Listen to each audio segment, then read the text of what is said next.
Bismillahirrahmanirrahim. Assalamualaikum warahmatullahi wabarakatuh.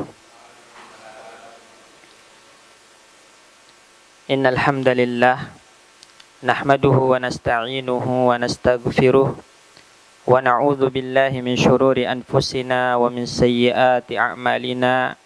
May yahdihillahu fala mudilla lahu wa may yudlil fala hadiyalah. Wa asyhadu an la ilaha illallah wahdahu la syarika lah wa asyhadu anna Muhammadan abduhu wa rasuluh. Allahumma salli wa sallim ala sayyidina wa habibina Muhammadin wa ala alihi wa ashabihi wa man tabi'ahum bi ihsanin ila yaumil qiyamah wa ba'du. Allahumma inna nas'aluka ilman nafi'an wa rizqan tayyiban wa amalan mutaqabbala. Rabbana 'allimna ma yanfa'una wanfa'na bima 'allamtana wa zidna ilma.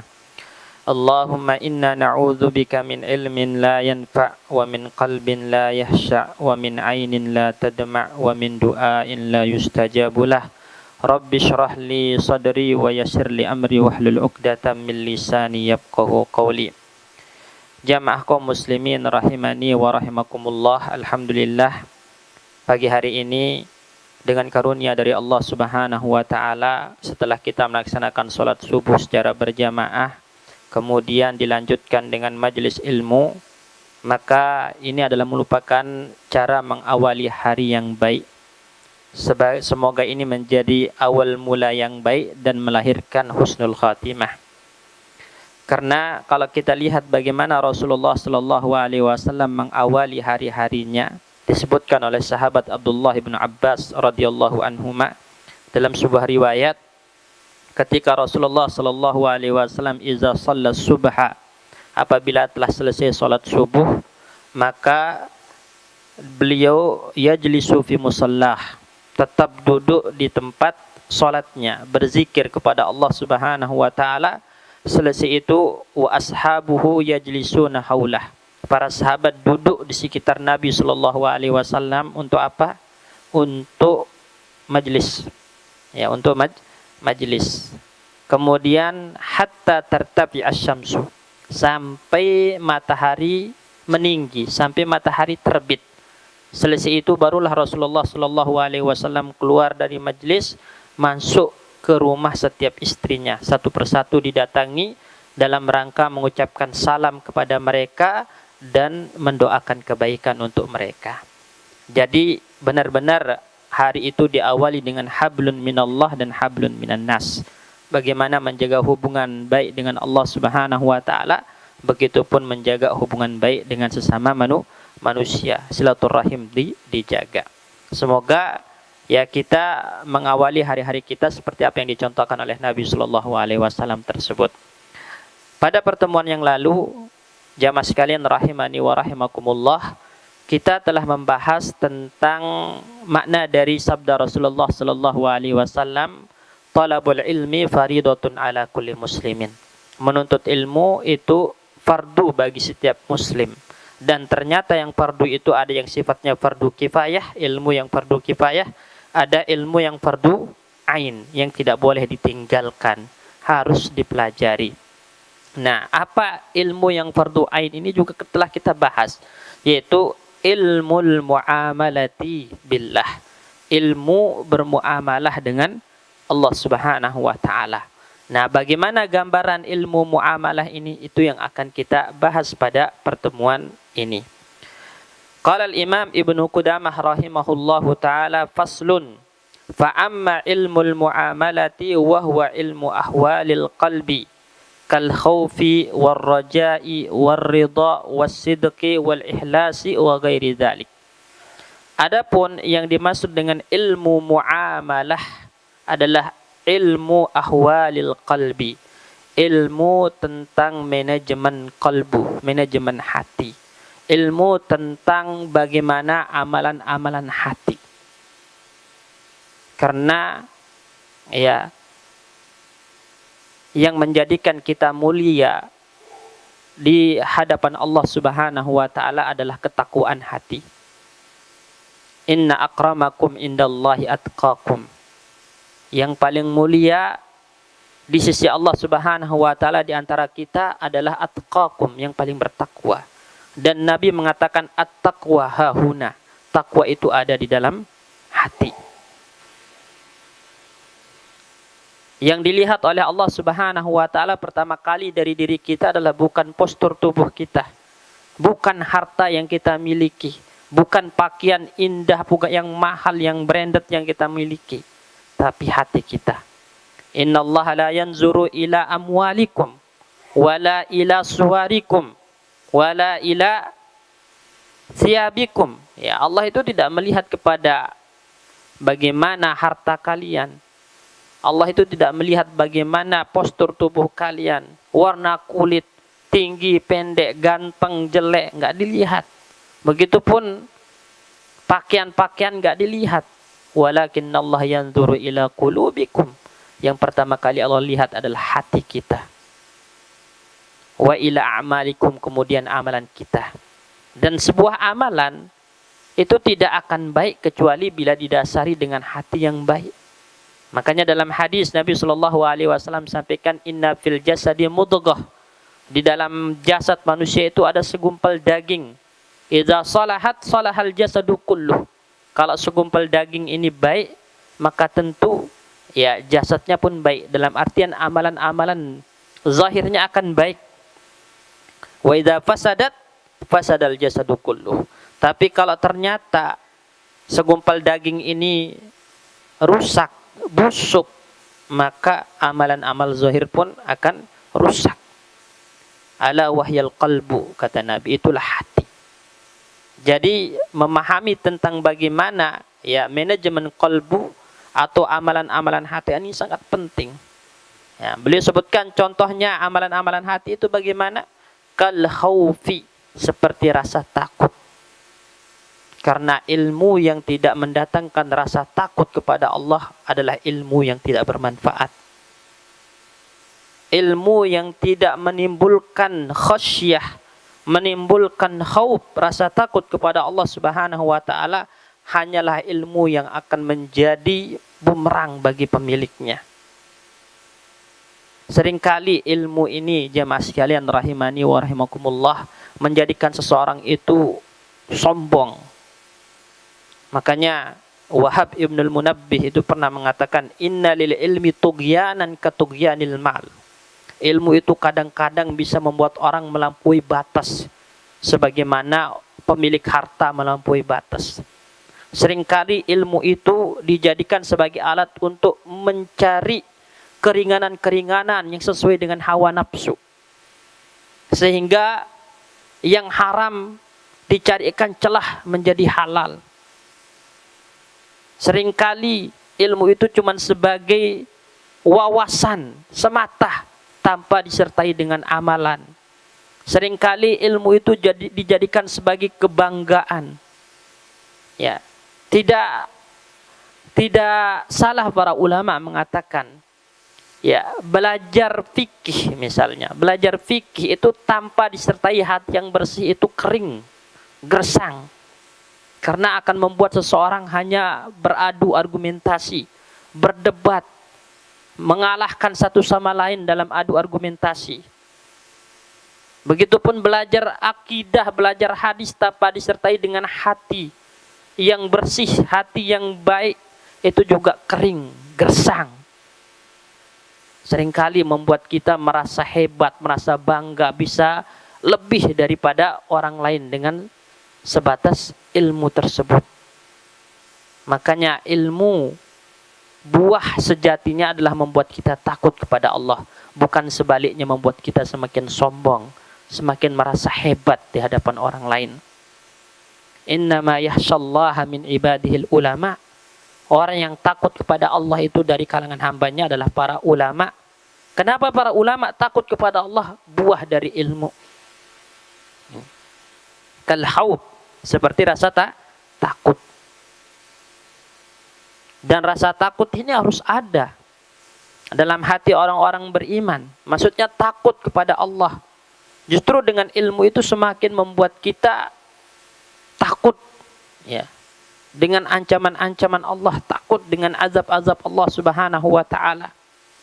Ya, bukan sebaliknya ilmu itu menjadi alat untuk meraih popularitas, harta dan semacamnya. Kalau kita lihat dulu para sahabat ridwanullah alaihim ajmain, itu ketika mereka ditanya satu permasalahan, mereka takut untuk menjawab. Tanya kepada fulan, tanya kepada fulan, saling lempar. Saling lempar. Itu buah dari ilmu. Takut mereka akan berbicara tentang sesuatu, ternyata itu salah dan akan menjerumuskan orang lain. Makanya Ali bin Abi Thalib radhiyallahu anhu, ya, ketika ditanya tentang bagaimana jatah warisan, ya, seorang saudara ketika ada kakek, atau yang dikenal dengan jad ma'al ihwah, masalah jad ma'al ihwah, beliau mengatakan yang berani berbicara tentang jad ma'al ihwah adalah orang yang paling berani atau paling siap masuk neraka. Kenapa? Karena masalah jad dan ikhwah ini adalah sesuatu yang tidak pernah dibicarakan oleh Nabi. Tidak ada dalil spesifik membahasnya, murni hasil ijtihad. Ya, hasil ijtihad, sehingga para sahabat takut sekali berbicara tentang sesuatu tanpa ilmu. Ini buah ilmu. Dulu para ulama ditanya tentang satu masalah, kalau mereka nggak tahu, bilang nggak tahu. La adri. Kalau sekarang kita merasa hebat, ahli dalam segala bidang, ya, merasa ahli dalam segala bidang, merasa diri ahli dalam fikih, ahli dalam hadis, ahli dalam akidah, tafsir, semua pertanyaan masuk dijawab, sungkan untuk mengatakan saya tidak tahu. Ya. Maka sekali lagi, ilmu itu adalah yang melahirkan rasa takut kepada Allah Subhanahu wa taala. Dan rasa takut ini harus ada dalam hati setiap orang-orang beriman, dalam semua ibadahnya, dalam semua gerak-geriknya.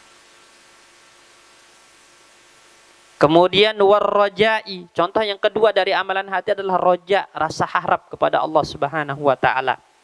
Ya, berharap kepada Allah, bergantung kepada Allah. Nah, seringkali kita lupa. Ya. Merasa hebat dengan pangkat yang kita miliki, jabatan yang kita miliki, fisik yang sehat, harta yang berlimpah, sehingga tidak pernah menggantungkan harapan kepada Allah Subhanahu wa taala. Semua bisa dia raih dengan pangkat-pangkat dunia, harta dunia yang dia miliki, tidak pernah menggantungkan harapannya kepada Allah Subhanahu wa taala.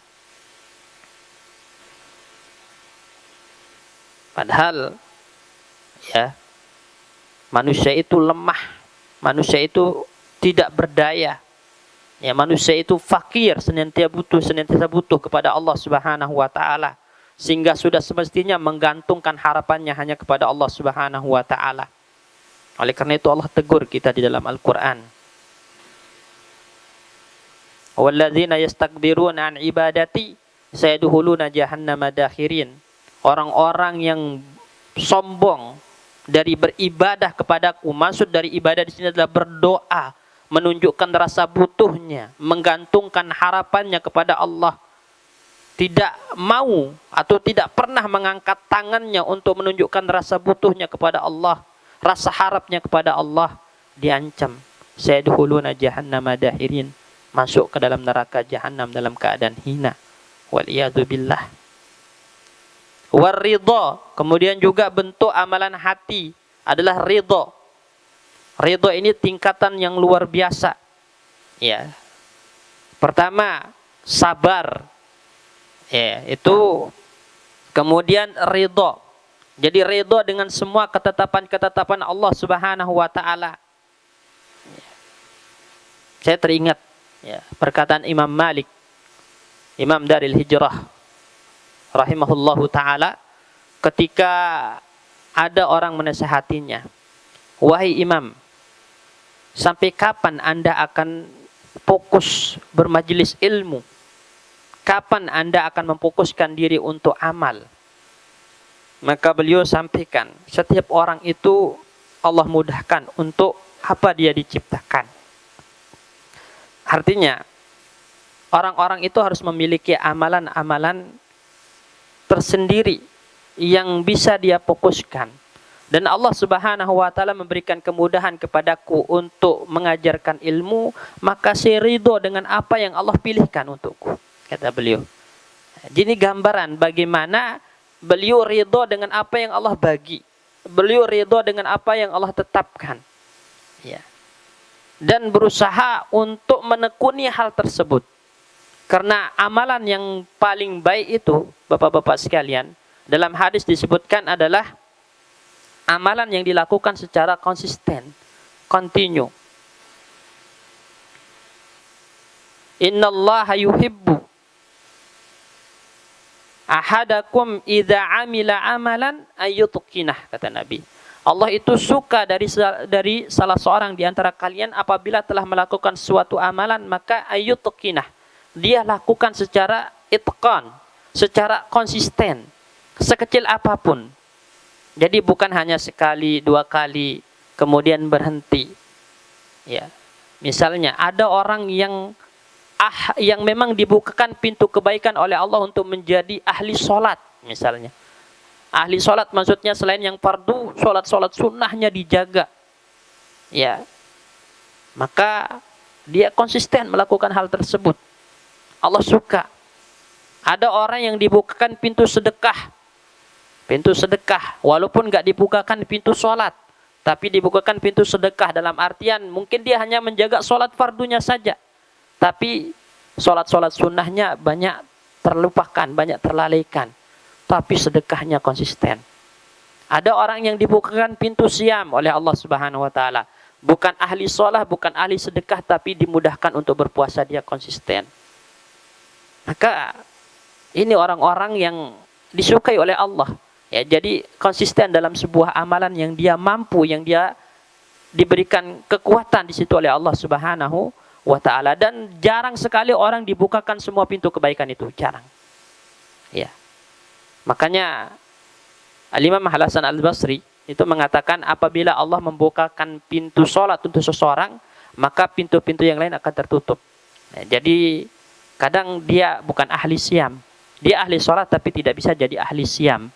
Dia ahli puasa, ahli siam, tapi belum tentu menjadi ahli sedekah. Dan dia ahli sedekah belum tentu menjadi ahli sholat, ahli siam. Jarang semua orang yang dibukakan pintu kebaikan tadi. Jadi ahli puasa iya, ahli siam, ahli sholat iya, ahli sedekah iya, ahli ilmu iya. Jarang sekali. Dan dari yang jarang ini diantaranya adalah sahabat Abu Bakar As-Siddiq radhiyallahu anhu. Itu yang bisa. Makanya para sahabat itu termasuk Umar bin Khattab mengakui nggak bisa mengalahkan amalan Abu Bakar radhiyallahu anhu. Jadi jangan memaksakan diri ya untuk melakukan sesuatu yang tidak bisa kita lakukan konsisten dan mengorbankan apa yang kita bisa lakukan secara konsisten. Makanya Imam Malik mengatakan, saya dimudahkan oleh Allah untuk mengajarkan ilmu, maka saya ridho dengan apa yang Allah bagi. Dan itu yang saya berusaha konsisten lakukan. Walaupun saya tidak bisa seperti Anda yang menjadi ahli siam, tidak bisa seperti Anda yang menjadi ahli sholah, tapi saya konsisten, ridho dengan apa yang Allah saya bagi. Ini terkait tentang ridho berkaitan dengan ilmu. Dan itu bisa kita praktekkan dalam semua aspek, Bapak-bapak sekalian. Ya. Jadi apa yang Allah bagi kepada kita, apa yang Allah takdirkan kepada kita, misalnya terkait hal-hal yang ya kadang-kadang kurang mengenakkan, ya, karena takdir Allah itu ada yang baik bagi kita, ada juga yang tidak baik menurut kita, walaupun semua yang ditakdirkan Allah baik, ya baik, ada hikmah besar di baliknya, ya. Namun memang secara dari sisi manusianya sendiri, ya ada takdir Allah yang buruk. Nah, ketika ditimpa takdir-takdir semacam ini, kita tunjukkan sabar, ya, menjaga lisan kita, menjaga tindakan-tindakan kita, jangan sampai ya menunjukkan ketidakridhaan, ketidakikhlasan, ketidakmenerimaan terhadap apa yang Allah bagi, apa yang Allah tetapkan. Nah, itu amalan hati yang luar biasa. Kemudian wasidqi, sidq. Ini bukan amalan lisan, tapi sidqul qalbi. Ya, bagaimana hati ini benar-benar jujur imannya kepada Allah Subhanahu wa taala. Makanya di antara doa Nabi sallallahu alaihi wasallam adalah Allahumma inni as'aluka ya qalban shadiqan. Allahumma inni as'aluka qalban saliman.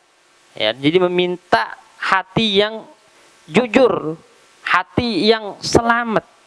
Ya, ini juga amalan hati. Wal ikhlas, ikhlas wa ghairi zalik, dan yang semisalnya. Karena tadi ya seringkali ya amalan-amalan zahir kita itu kalau tidak dibarengi dengan hati yang baik itu bisa menimbulkan riya gitu kan. Orang sholat tidak menutup kemungkinan riya. Orang sedekah tidak menutup kemungkinan riya. Orang puasa juga tidak menutup kemungkinan riya. Jadi amalan-amalan zahir itu ya bisa saja tercemar dengan hati yang tidak ikhlas tadi.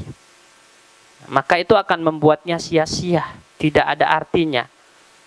Sehingga penting sekali untuk mengilmui yang namanya ilmu muamalah, ilmu yang berkaitan dengan manajemen qalbu ini. Fahadal ilmu irtaba'a bihi kibarul ulama.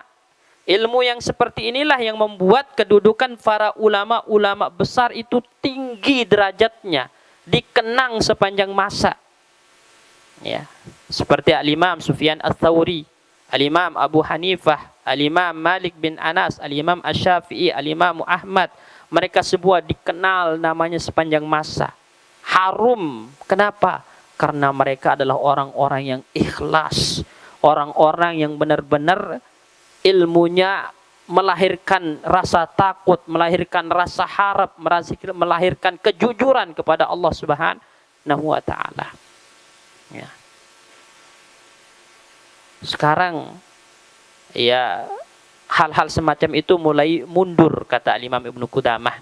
Jadi kedudukan orang-orang yang dikatakan faqih, dikatakan ulama itu mulai turun ya dari apa yang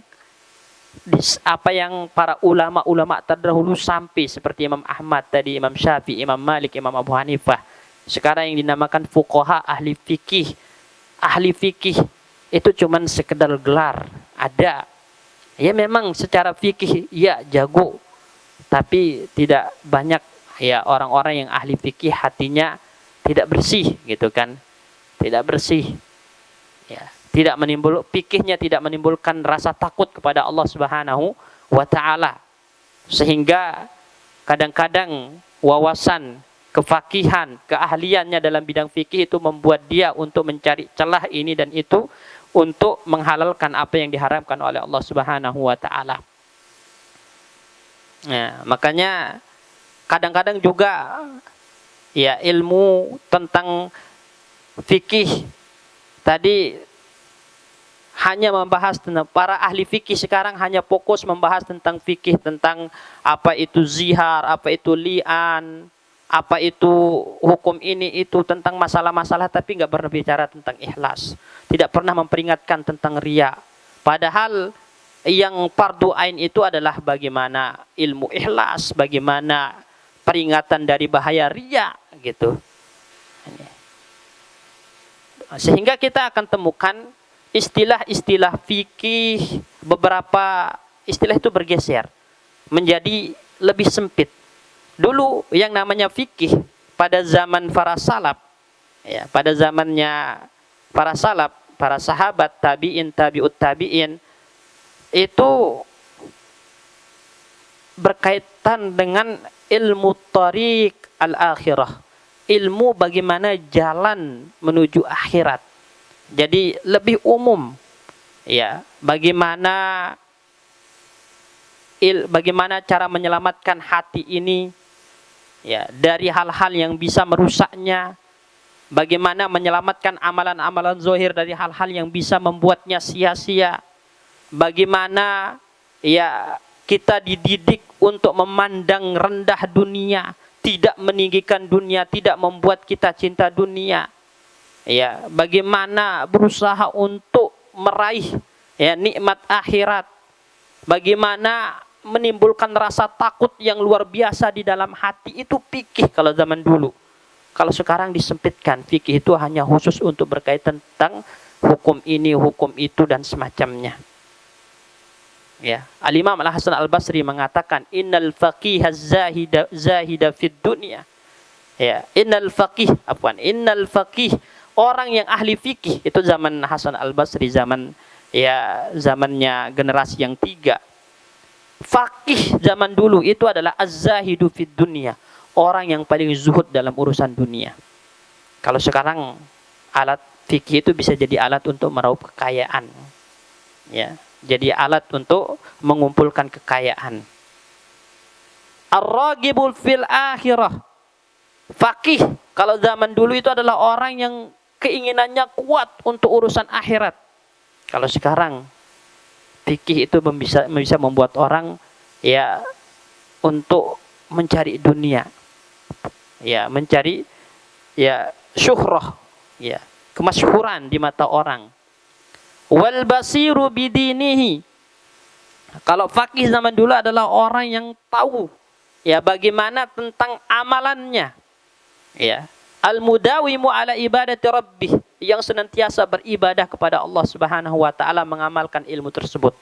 Wal wari'u al-kab an a'radil muslimin, dan orang yang selalu menahan diri, menjaga diri dari a'rad, dari kehormatan kaum muslimin, dari lisannya dijaga. Itu faqih zaman dulu.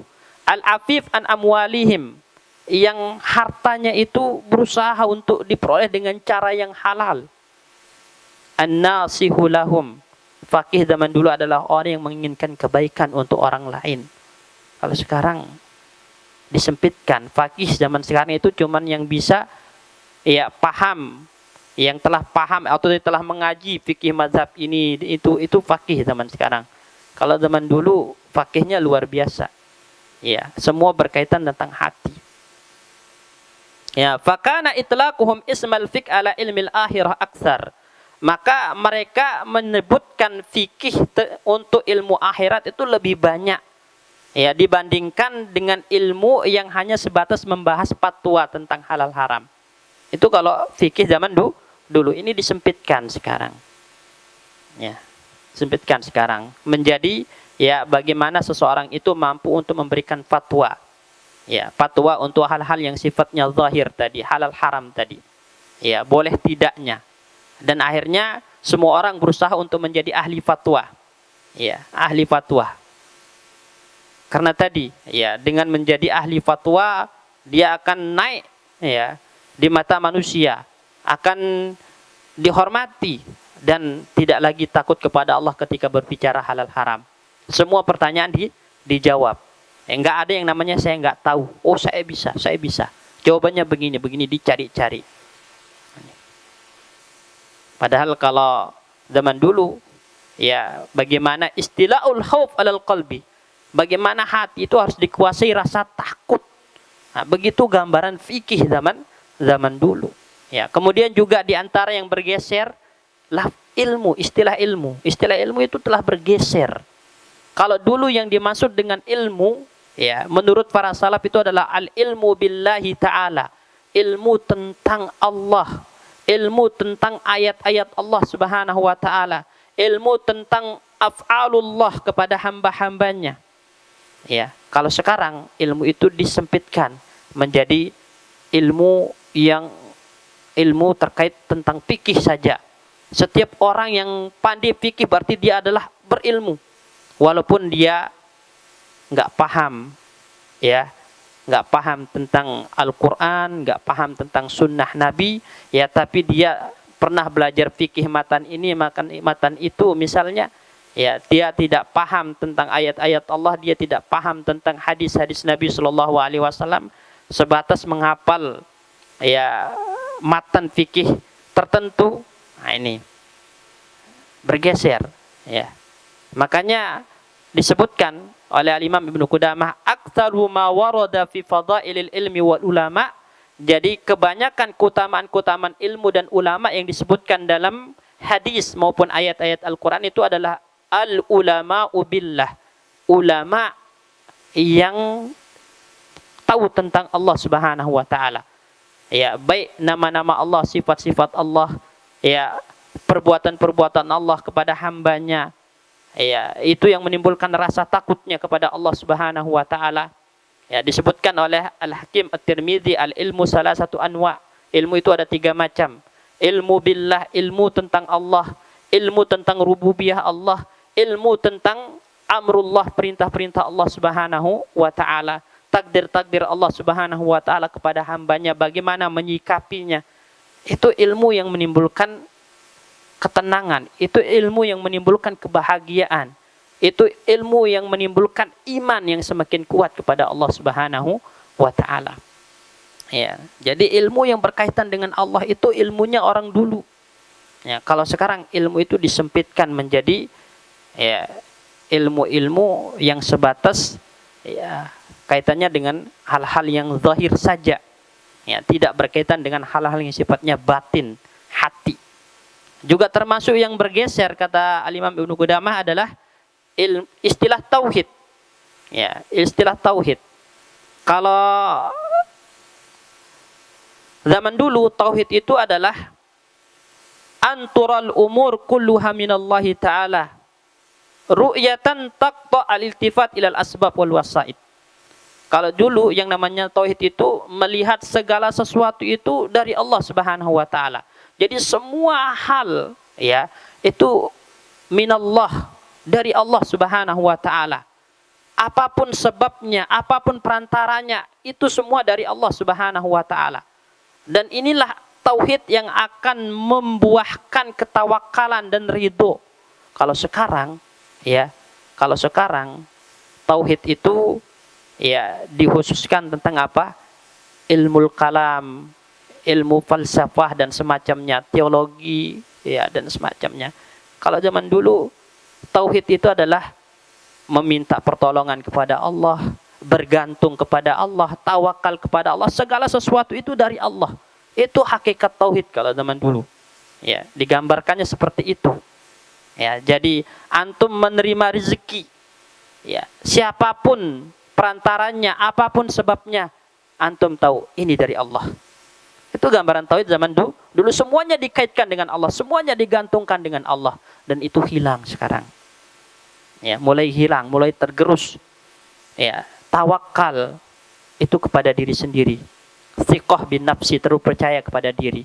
Bahkan mulai muncul slogan-slogan kan Bapak-bapak sekalian, apa hasil tidak mengkhianati usaha gitu kan. Jadi hasil itu disandarkan kepada usaha, ya. Mukmin itu bagaimana? Kita berusaha, Allah yang menentukan hasil. Ya, Allah yang mentakdirkan hasil. Semua yang kita lakukan, semua yang kita kerjakan, kita serahkan hasilnya kepada Allah. Bagaimana hasil yang dibagi oleh Allah kepada kita, maka kita terima, kita ridho. Jadi semuanya dikaitkan, digantungkan kepada Allah Subhanahu wa taala. Itu tauhid zaman dulu. Kemudian bergeser tauhid ini istilahnya untuk ya ilmu kalam dan semacamnya. Ini kalau zaman sekarang. Termasuk yang bergeser juga at-tazkir wa dzikir. Ya. Mustalah istilah zikir itu mulai bergeser. Kalau di dalam Al-Qur'an ketika Allah mengatakan wa dzakir fa inna dzikratan faul mu'minin. Ya. Wa dzakir fa inna dzikratan faul mu'minin. Disebutkan lafaz zikir. Juga dalam hadis ketika Nabi mengatakan idza marartum biriyadil jannah farta'u. Kalau kalian lewat di taman surga maka mampirlah. Para sahabat bertanya, "Wa ma riyadul jannah?" Apa itu taman surga wahai Rasulullah? Qal majalisuz zikri. Majlis zikir. Nah, apa yang dimaksud dengan majlis zikir? Itu juga kalau zaman dulu majlis ilmu. Isinya benar-benar ilmu. Kalau sekarang digeser majlis zikir itu jadi majlis ya majlis di situ banyak hal-hal yang kemungkaran, ya.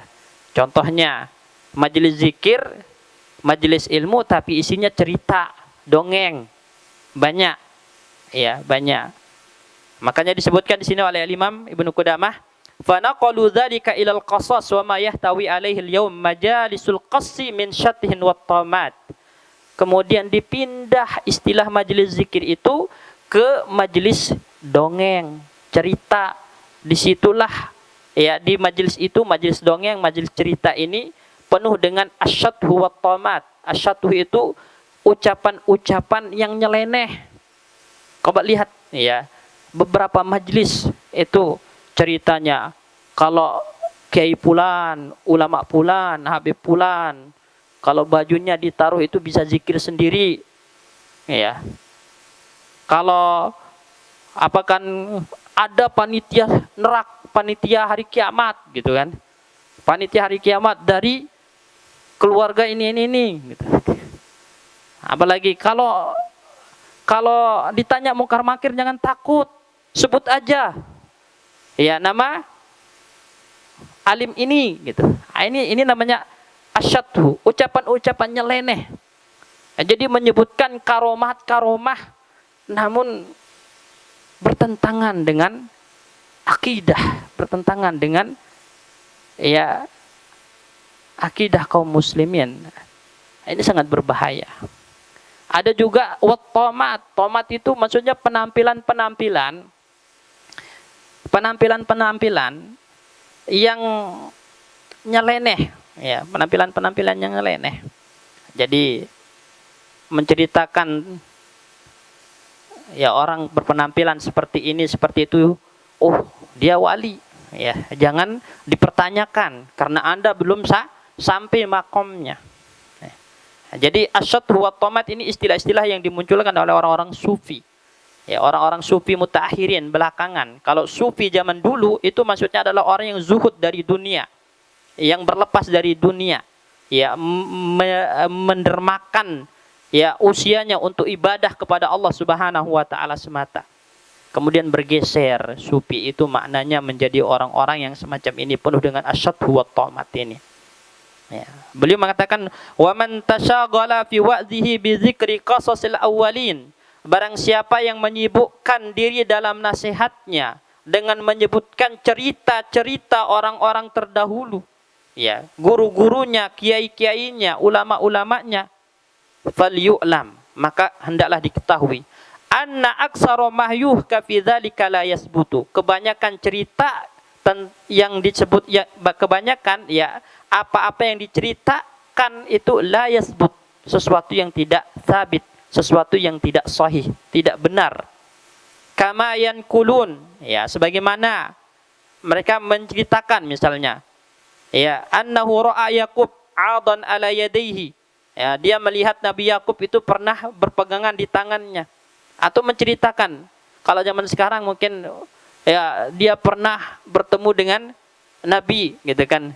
Ya, Nabi Muhammad, ya, kalau dia sedang bermajelis, Nabi Muhammad datang ikut ke majelisnya gitu kan. Atau cerita-cerita yang aneh-aneh. Yang aneh-aneh. Ada juga yang mengatakan, Masya Allah, aroma bajunya harum sekali. Saya belum pernah mencium minyak wangi seperti ini. Dari mana Anda dapatkan? Oh, saya baru balik dari surga. Ada seperti itu. Ya. Beliau sebutkan di sini wa amasyadhu wa tamat. Ya, adapun tadi asyadhu wa tamat itu famin asyaddi ma yu'dzil awam. Termasuk hal yang banyak ya menyakiti atau banyak merusak orang-orang awam. Banyak merusak orang-orang awam. Kenapa? Li'anna tashtamilu ala dzikril mahabbah wal wisal wa alamil firaq. Karena seringkali ya asyadhu wa tamat ini akan menyebutkan bagaimana ya apa menarik kita supaya mencintai ya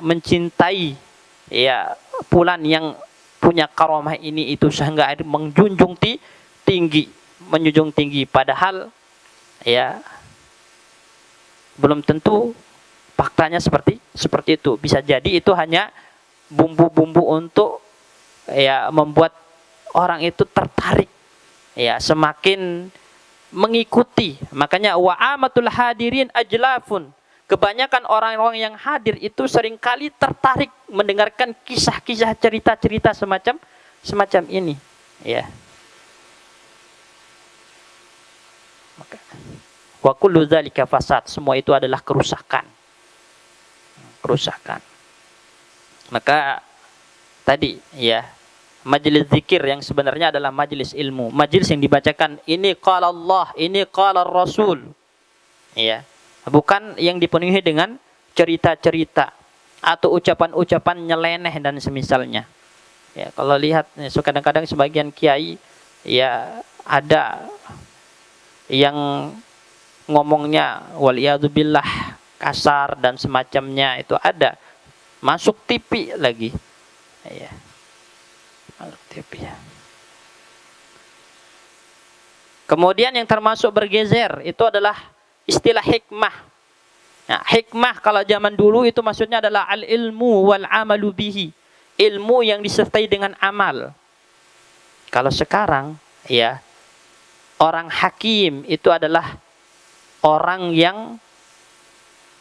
bijak, orang pandai. Itu sekarang maksudnya adalah paranormal, ya kan? Dukun itu dikira orang bijak, orang pandai, paranormal. Sedangkan dulu al-hakim itu siapa? Al-alimul amil, alim yang beramal dengan ilmunya. Itu hakim, itu orang yang penuh dengan hikmah, kebijaksanaan. Ya. Kemudian berubah menjadi mereka orang-orang yang pandai ya berdukun. Makanya kitab-kitab yang perdukunan itu kan ada namanya apa? Manbaul Hikmah gitu. Judulnya apa? Manbaul Hikmah. Ya, apalagi itu. Pokoknya rata-rata judulnya hikmah-hikmah. Isinya apa? Tentang perdukunan.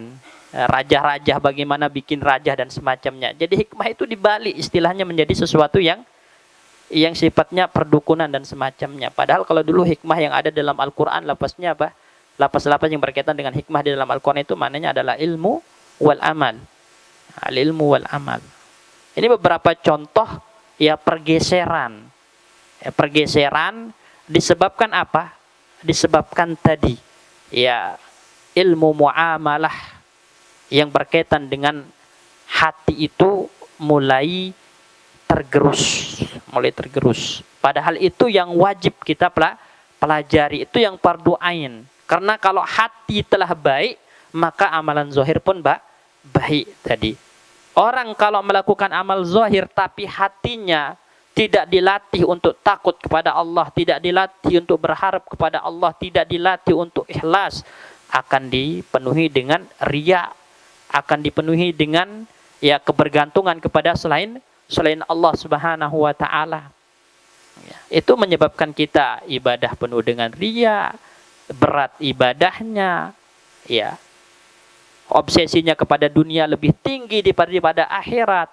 Karena tadi ya ilmu muamalah atau ilmu ahwalil qalbi ini mulai kurang dalam kajiannya. Makanya para ulama itu kalau menulis kitab ada namanya Amalul Qulub, itu tebal 2 jilid, membahas tentang amalan hati. Ya, bagaimana memperbaiki hati, bagaimana memanajemen hati, karena hati ini adalah kunci, sumber, ya raja. Kalau hati ini baik, maka seluruh amalan pun akan tunduk ikut baik, ikut bagus. Tapi kalau hati rusak seluruh amalan.